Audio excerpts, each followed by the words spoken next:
2700. 2700 morts par an selon l'estimation du docteur François Sarkozy.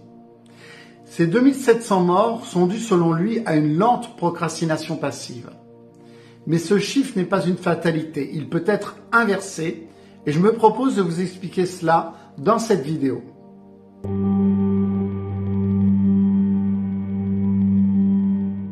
Je veux que vous imaginiez une scène. Un homme, 63 ans, il a tout donné à son travail pendant 38 ans. Levé tôt, couché tard, des sacrifices, des efforts, de la loyauté. Il a cru que la récompense arriverait un jour. Et ce jour-là arrive. Le fameux pot de départ. Les collègues qui applaudissent, le discours du directeur, la montre gravée. Puis il rentre chez lui, il pose ses affaires. Il s'assoit dans son fauteuil. Et là, pour la première fois depuis 38 ans, il n'a plus rien à faire demain matin. Et cette pensée, au lieu de le libérer, l'écrase. C'est ce que je vais vous raconter aujourd'hui. C'est l'histoire de ce que coûte vraiment la procrastination. Pas sur vos tâches, pas sur vos projets, sur votre vie entière. On se raconte tous la même histoire. Je profiterai de la vie quand les enfants seront grands. Je ferai ce voyage quand j'aurai le temps. Je réfléchirai à ce que je veux vraiment plus tard. Ce plus tard, il a un goût rassurant. Il vous donne l'illusion qu'on ne renonce à rien, qu'on reporte simplement. Mais voilà ce que personne ne vous explique. Chaque plus tard est une dette. Une dette envers vous-même, envers vos rêves, envers la personne que vous auriez pu devenir si vous aviez osé construire votre vie consciemment, maintenant, plutôt que d'attendre un hypothétique moment idéal qui n'arrive jamais. Et comme toutes les dettes, les intérêts s'accumulent en silence, jusqu'au jour où la facture tombe. Posez-vous cette question honnêtement. Si demain, vous n'aviez plus votre travail, plus votre titre, plus vos collègues, plus vos responsabilités, qui seriez-vous? Pour beaucoup d'entre nous, la question est inconfortable. Parce qu'on a construit toute sa valeur, sa confiance, son sentiment d'exister autour d'un rôle. Et ce rôle, on le perd un jour, inévitablement, par la retraite, par un licenciement, par une maladie, par un burn-out. Le problème, ce n'est pas de perdre ce rôle. Le problème, c'est de ne jamais avoir construit quoi que ce soit en dehors. Pas de passion cultivée, pas de liens sociaux qui tiennent hors du cadre professionnel, pas de sens personnel qui survit à la fin du contrat. Le vide ne se crée pas du jour au lendemain, il se creuse doucement pendant des années de remise à plus tard. Le mardi 28 avril 2026, le docteur François Sarkozy était l'invité de Christine Kelly sur Europe 1 pour son livre « Ne vieillissez pas, vivez ». Et ce qu'il a partagé ce matin-là, peu de gens l'ont vraiment entendu. Il raconte que les gens qui n'ont pas préparé mentalement leur retraite vivent cette transition comme une mise à l'écart, pas comme une libération, pas comme une victoire après des années d'efforts, comme un bannissement, comme si la société leur retirait leur carte d'existence.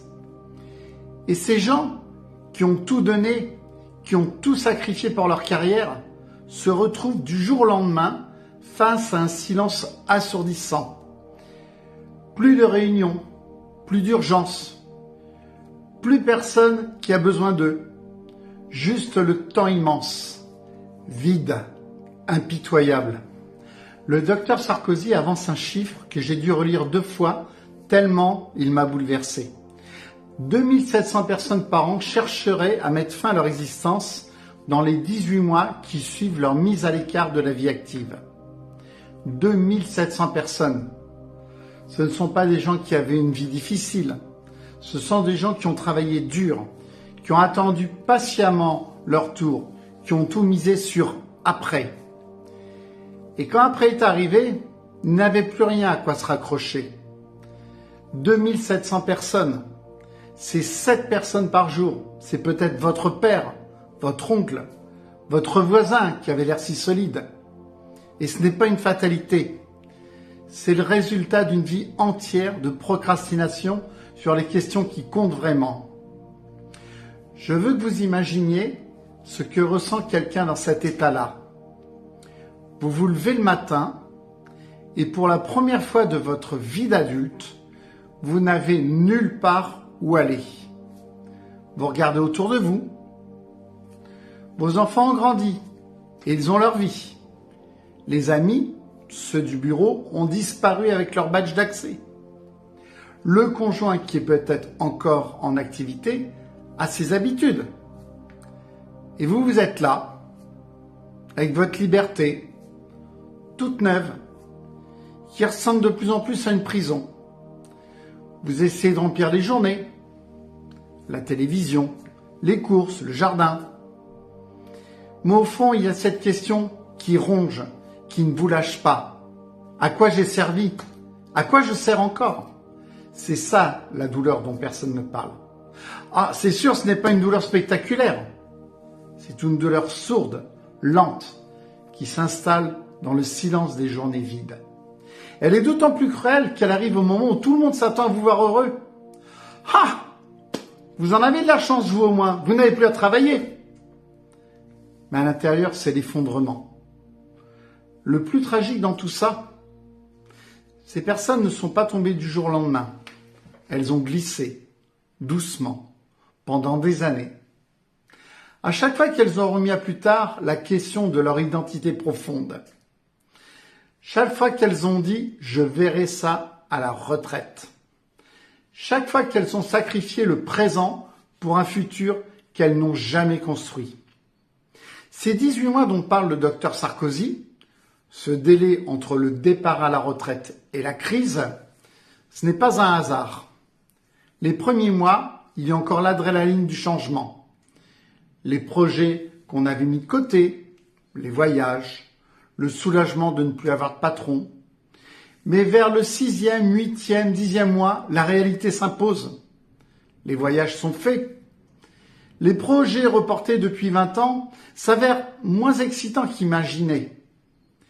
Et la question fondamentale, celle qu'on a fui toute sa vie active, revient avec une force brutale.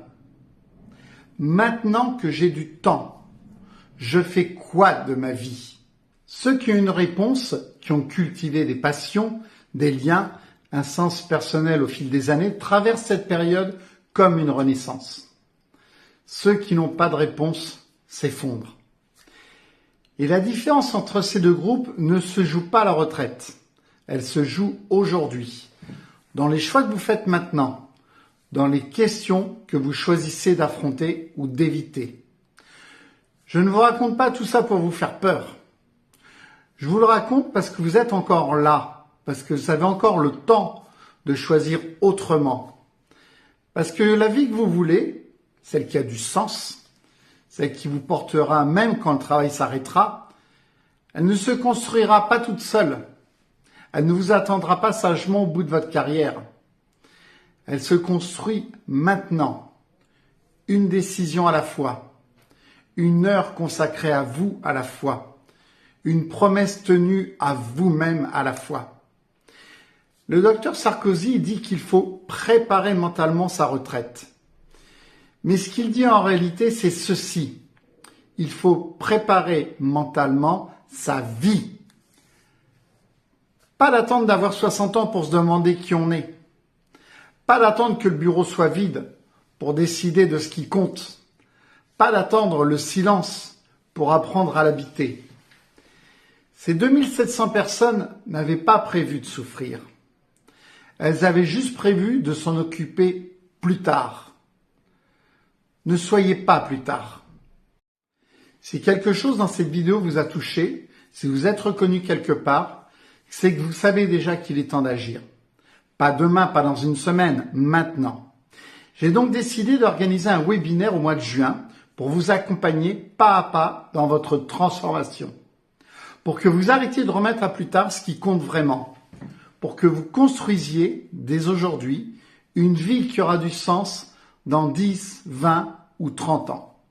Si vous souhaitez y participer, dites-le moi dans les commentaires. J'ai une seule question à vous poser avant de vous quitter. Dans 18 mois, vous voulez regarder en arrière et vous dire quoi?